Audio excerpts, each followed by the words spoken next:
歡迎大家返嚟井旁 Make It Happen， 我係傳道 Maggie。上次講咗亞伯拉罕啦，今次就會講下一位我非常喜愛嘅聖經人物摩西。鍾意摩西嘅其中一個原因呢，就係佢嘅人生經歷同我哋好近。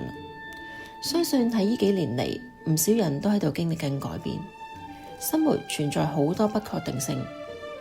以前以為必然嘅嘢，而家變得不一定啊！咁多不是預期，點算啊？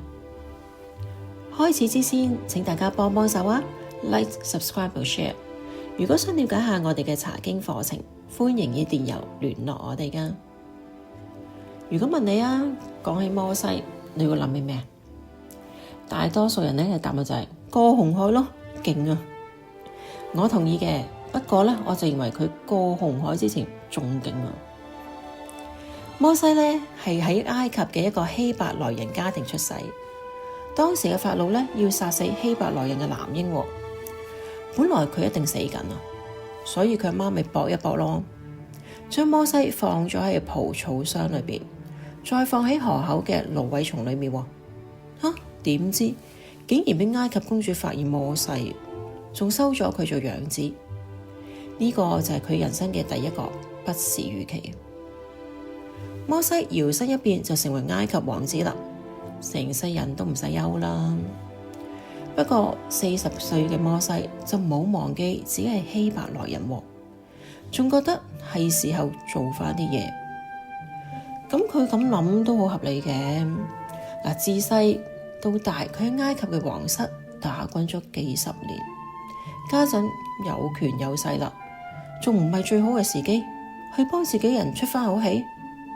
於是摩西見到同胞俾埃及人打，佢就好狠咁樣打死咗個埃及人。我哋都會咁諗嘢啦。如果有個學位喺大公司，有份高薪厚職，又或者供完層樓，哇，咁樣咪就可以掌握到自己人生咯，甚至以為可以掌握埋自己身邊發生嘅事添啊！話晒都實力雄厚啊，可惜好多時人生都不是預期。我哋以為啲希伯來人知道摩西幫佢哋，一定好開心啦，因為終於有個大靠山，以後會有好日子過啦。摩西都係咁諗，所以佢第二日又去啲希伯來人嗰度，見到佢哋打交，咪勸交咯。點知其中一個希伯來人竟然話：2章14節，誰委任你做我們的首領和審判官呢？難道你想殺我，像殺那個埃及人一樣嗎？結果2章15節，法老聽說這事，就尋索摩西，要殺掉他。點解會咁㗎？佢嘅背景唔係好穩陣嘅咩？呢個唔係最好嘅時機咩？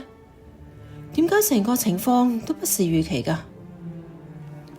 使徒行傳7章25節，他以為同胞必定領悟，神是藉着他的手拯救他們，他們卻不明白。呢個必勝嘅軌跡都係我哋自己諗嘅啫。現實嘅情況就係冇可能有人100%咁樣預計到下一秒會發生咩事。結果呢，2章15節，摩西驚到要逃跑啊！突然間由王子變咗做逃犯，佢喺曠野就行咗幾日，就行到米甸，竟然俾當地嘅祭司葉特羅睇中咗，嫁咗個女俾佢添啊！佢平時咪幫外父放下羊咁樣咯。摩西冇再諗過返埃及啦，又冇諗過再為以色列人出頭，因為以前自己係王子都冇能力咯。而家唔通靠舉起牧羊人之杖叫法老放人咩？於是佢咪跌埋心水喺米甸落地生根，一住就40年。80歲嘅摩西每日如常咁工作，如常咁生活，諗住咁咪一世咯。點知摩西再遇到佢人生嘅第3個不是預期。有一日，神向摩西顯現，話要救以色列人，3章10節。所以現在你來，我要派你到法老那裡去，使你可以把我的人民以色列人從埃及領出來。第11節，摩西對神說：我是誰，竟能到法老那裡去，把以色列人從埃及領出來呢？摩西見到嘅自己就係一個上咗年紀嘅牧羊人，冇權又冇勢，憑咩？冇可能啦！於是呢，神就好有心機咁，由第3章12節就解釋到4章12節，仲教埋佢點樣向長老行一啲神蹟去證明自己係被神差遣嘅。但結果呢，4章13節，摩西說：主啊，請體諒我，請你差遣能勝任的人吧。喂，摩西唔肯去因為去救以色列人呢件事一早就已經喺佢人生裏邊刪除咗啦。佢根本發夢都估唔到神會喺佢認為冇可能嘅時候呼召佢啊！神仲話4章17節，這根手杖你要拿在手裏，用來行神蹟。乜咪唔係預備一班戰士俾佢殺入埃及嘅咩？要用佢平時用嚟牧羊嗰支杖啊！人好中意預備噶，成日都好想計掂條數，安排好自己所有嘅嘢，覺得咁樣咪就係最安全咯。直接啲講，就係要把握自己嘅人生，要做主。摩西都係噶，佢以為年輕力壯嗰陣時去救以色列人，喂實掂啦。佢又以為喺米甸漚到80歲咯，已經體力同埋能力都冇，安安靜靜過一世咪算咯。點知神反而喺呢個時候叫佢去救以色列人，喂全部都計唔到嘅。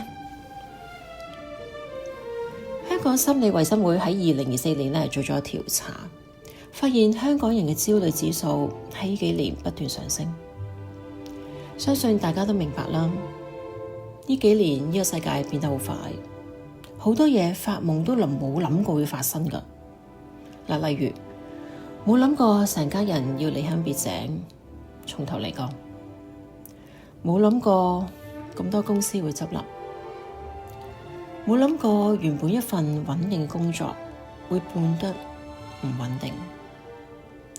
好多人對自己人生覺得冇把握，呢啲不是預期就帶嚟咗好多憂慮。咁我哋講返摩西，佢點樣面對呢啲憂慮啊？摩西最初入去見法老法老就反而加重咗以色列人嘅勞役，搞到摩西又對神講6章12節，我絕口不能舌啊！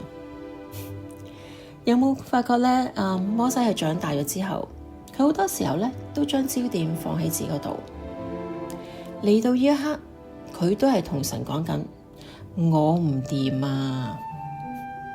但係有轉變啦。佢經歷咗第7章嘅杖變蛇同埋血災之後，摩西真係改變。我哋睇下法老面對蛙災，要摩西為佢祈禱求神嗰時摩西喺8章10節回應就係好讓你知道，沒有誰可比耶和華我們的神。當摩西答應為法老去停止雹災，佢就對法老講9章29節，好使你知道這地是屬於耶和華的。去到10章3節，記載摩西宣告蝗災嗰陣時，佢就話耶和華希伯來人的神這樣說。當要宣告長子之災嗰陣時，11章4節，摩西說耶和華這樣說。當以色列人離開埃及，法老反悔要揾佢哋算賬。佢哋去到蘆葦海邊，發覺走投無路，就開始向摩西發爛渣啦。今次摩西嘅回應就唔係埋怨神，而係話14章14節，耶和華會為你們作戰，你們要安靜。有冇諗過呢句說話呢？其實好唔容易講。面對前面係一個大海，後邊就有追兵，點安靜啊？事實上，相信摩西經歷咗咁多事之後，都知道人實在太有限。不過同時又俾佢睇到神係非常之無限啊！佢最終明白重點唔係自己可以把握幾多，重點係佢依靠神有幾多。好多嘢佢都唔知道，但係神知道喎，神願意看顧佢咪夠咯。呢個先至係真正嘅有把握啊！可能你會諗，知道神會預備啫，但係我又擔心神嘅預備都唔知啱唔啱我用。咁你或者又可以諗下摩西啊，佢當初出手去幫希伯來人，跟住去到米甸，見到祭司7個女俾其他嘅牧羊人蝦，佢又出手去救，即係話佢係一個好願意去伸張正義嘅人。咁最後神咪揾佢去帶以色列人出埃及咯。耶穌喺馬太福音6章8節提醒啊，你們的父在你們求他以前，已經知道你們需要什麼。不如大家用5分鐘靜一靜，諗諗以前神同你行過嘅日子，神點樣喺你未求之前已經為你安排好。咁樣你覺得靠自己穩陣，定係完全順服信靠神穩陣呢？多謝大家睇晒我哋呢條片。如果開始嗰時未 like、subscribe 同埋 share 嘅話，麻煩而家幫手撳一撳個掣啦。下次再見，拜拜。